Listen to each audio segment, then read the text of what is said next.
Hola chicos, espero que estén sobrellevando lo mejor posible con sus familias este periodo de cuarentena. Recuerden que es muy importante seguir todas las recomendaciones, ya lo habíamos hablado un poquito también en clase y espero que estén muy bien. Hoy lo que vamos a ver son las nociones teóricas sobre lo que es el texto expositivo. Este tipo de texto que habíamos estado trabajando en clase, que ustedes también vienen trabajando desde primer año, que tiene que ver con aquel texto que nos brinda información, con aquel texto que nos informa, que expone, que explica, que nos enseña. Vamos a definirlo entonces para comenzar. El texto expositivo es aquel entonces que tiene la finalidad comunicativa, ¿sí? Es decir, la función de transmitir información objetiva sobre un determinado tema. Por eso entonces lo que hace es utilizar lenguaje científico, es decir, el lenguaje específico de las ciencias, utiliza la tercera persona en el discurso y utiliza lo que se llaman estrategias explicativas. Sí, entonces básicamente esas son las tres marcas lingüísticas que tiene el texto expositivo. Bien, ¿cuáles son sus funciones? Acá vamos a poner para aquí. Ahí está. ¿Cuáles son las funciones? El texto expositivo en primer lugar explica. ¿Por qué? Porque desarrolla todo un tema caracterizándolo de la forma más compleja y más completa posible para que la otra persona, el lector, el alumno, el estudiante, pueda entender de qué se trata ese tema. Otra de sus funciones es que enseña, es decir, nos brinda conocimientos necesarios, genera aprendizaje en nosotros acerca del tema precisamente del que se trata el texto. Y por último, por eso se llama expositivo, porque expone. ¿Qué es exponer? Es cuando yo brindo todas las características acerca de un determinado tema. Entonces el texto expositivo explica, enseña y expone. ¿Y todo eso para qué? Para que ustedes puedan precisamente aprender. Bien, habíamos hablado de que el texto expositivo tiene una serie de estrategias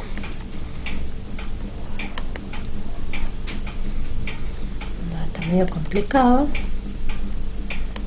no quiero estorbar, ahí está.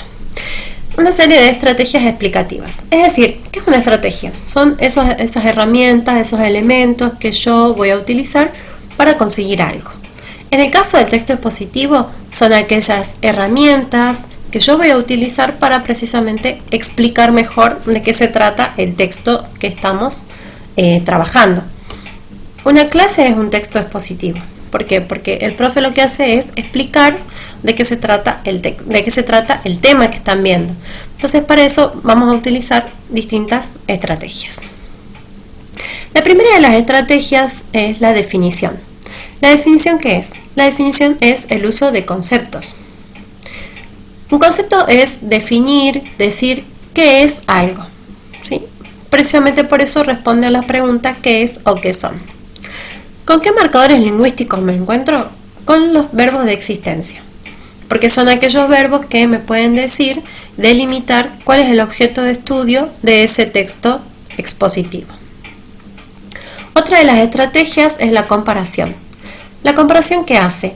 La comparación establece similitudes, es decir, parecidos en que se parecen, y diferencias entre distintos objetos, seres, procesos históricos, especies, etc. Es decir, va a marcar qué tienen de diferente y qué tienen de parecido. ¿Con qué marcadores lingüísticos la puedo encontrar yo? Bueno, con adverbios que indican comparación, por ejemplo el cómo, y con frases comparativas. En el caso de nosotros, sabemos que uno de los grados de significación del adjetivo es el comparativo. Entonces ahí también ya sabemos más o menos cómo se construye en el discurso la comparación. Yo pongo dos objetos, dos elementos y me fijo en qué se parecen y en qué se diferencian. Eso es la comparación. También, responde al nombre de analogía, ¿no? La pueden encontrar de las dos maneras. Y la clasificación, ¿qué hago yo cuando clasifico? Cuando yo clasifico estoy categorizando, estoy indicando tipos de elementos, de objetos, de series, de especies, etc. ¿Sí? Indico tipos de algo. De todos modos ya vamos a ver ejemplos concretos de cada una de estas estrategias. La ejemplificación. ¿Qué es la ejemplificación? Es cuando yo uso ejemplos concretos, es decir, particulares, para explicar una idea o un concepto general. ¿Sí? El ejemplo va desde lo general a lo particular. ¿Por qué? Porque yo puedo partir de una idea o de un concepto amplio y voy a dar ejemplos particulares sobre dicha idea o dicho concepto. ¿Con qué marcadores lingüísticos me los voy a encontrar? Es decir, ¿con qué voy a distinguir yo que eso que tengo ahí es un ejemplo? Bueno, aparece esta frase que ya la conocemos todos, que es la frase por ejemplo, pero también cuando yo me encuentro con distintas enumeraciones de elementos separadas por comas. La última estrategia explicativa es la reformulación. ¿Qué es reformular? Yo reformulo cuando retomo un tema o una idea que ya había trabajado anteriormente y la explico con otras palabras, ¿sí? ¿Para qué hago esto? Bueno, para que la otra persona pueda entender de una forma más completa, más correcta, a qué me estoy refiriendo yo con lo que estoy diciendo, ¿sí? Es algo que posibilita explicar de una manera más clara y precisa. También es conocida con el nombre de perífrasis. ¿Con qué marcadores lingüísticos encuentro yo a la reformulación? Cuando tengo estas palabritas, es decir, en otras palabras, dicho de otra manera, el o sea. ¿Sí? Fíjense que ahí lo que estoy haciendo es retomar algo que ya dije anteriormente. ¿Para qué? Para que la persona que me está escuchando, que está leyendo este texto, que está prestando atención a esta clase, entienda de una forma más completa lo que estoy diciendo, la información que le estoy brindando. Bien, para entender mejor, nosotros también vamos a utilizar estrategias explicativas en esta clase, en este video, para que ustedes puedan entender de una forma más concreta a qué nos estamos refiriendo con cada una de las estrategias.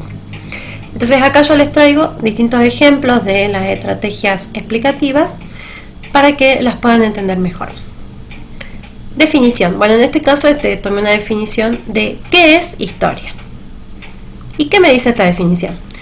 La historia es una disciplina que estudia y expone, de acuerdo con determinados principios y métodos, los acontecimientos y hechos que pertenecen al tiempo pasado y que constituyen el desarrollo de la humanidad desde sus orígenes al momento presente. Fíjense que esto es una definición. ¿Por qué? Porque me está diciendo qué es la historia. La comparación. ¿La comparación qué es? Dice, la historia empieza cuando aparece la escritura. En cambio, todo lo anterior a esta invención se denomina prehistoria. ¿Qué está haciendo esta comparación? Está comparando precisamente la historia con la prehistoria. ¿A qué se denomina historia y a qué se denomina prehistoria? ¿Cuál es la diferencia que tienen entre ellas? En este caso, lo que las diferencia entonces es la invención que fue la escritura. Ejemplo de clasificación. Bueno, yo acá les puse dos, por ejemplo, cuando hablo de historia mundial o historia argentina. Recordemos que Argentina, de paso repasamos un poquito, es un gentilicio, así que va con minúscula, ¿sí?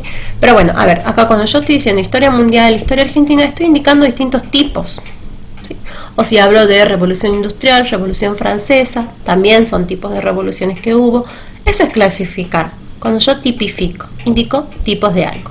O si quieren pensar en una materia como biología, que la tienen un poquito más cerca, si yo hablo de una célula animal y una célula vegetal. Eso es entonces una clasificación. De ejemplificación.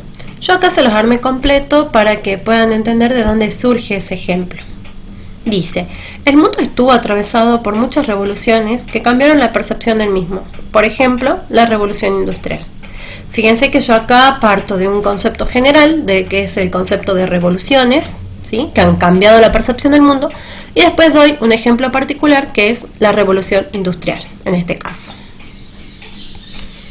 Bien, la reformulación. Dice, es importante que los estudiantes aprendan a votar, es decir, entender el compromiso que implica el acto de votar y realizarlo de manera responsable y consciente.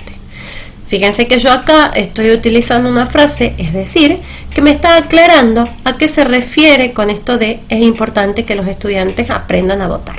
Fíjense que toma esa idea y después la desarrolla con otras palabras para que se pueda entender mejor a qué apunta, ¿sí? Bien, Eso en cuanto a las estrategias explicativas. De todos modos, bueno, ustedes tienen ahí un texto, varios ya han resuelto y me han enviado, y otros que todavía faltan, así que bueno, les pido que vean bien este video, presten atención, y bueno, cualquier duda, de nuevo les reitero, me escriben ahí en los comentarios del blog o a mi correo y yo les voy respondiendo para ver qué es lo que no haya podido quedar claro. Bien, el último aspecto que vamos a trabajar sobre el texto expositivo son las formas de organización de la información. Bueno, que es algo que justo lo estábamos terminando de repasar y además es un aspecto que yo les pido precisamente en los trabajos. ¿A qué me refiero con organización de la información? A formas de organización de la información. A cómo está compuesto ese texto, cómo está organizado, cómo me llega a mí la información de ese texto. Si el texto me está dando todas las características del tema, va a tener una organización descriptiva. Ahora, si ese texto está organizado de manera tal que yo puedo ver todos los pasos de un proceso, todos los años y los hechos que fueron sucediendo, o todas las etapas de algo, voy a tener una organización secuencial. Y si el texto está dándome distintos detalles acerca de dos elementos, objetos, seres, y me está diciendo en qué se parecen y en qué se diferencian, va a tener una organización de la información comparativa, ¿sí? Es decir, esa información va a estar dándome cuenta de una comparación entre esos dos elementos, objetos o seres. Bien, hasta acá entonces, chicos, todo lo que tiene que ver con el texto expositivo. Les vuelvo a repetir entonces, cualquier duda o consulta en los comentarios del blog, y ahí también he dejado mi correo electrónico para que se puedan comunicar conmigo. Bueno, muchas gracias por la atención y espero que puedan llevar de la mejor manera esta tarea.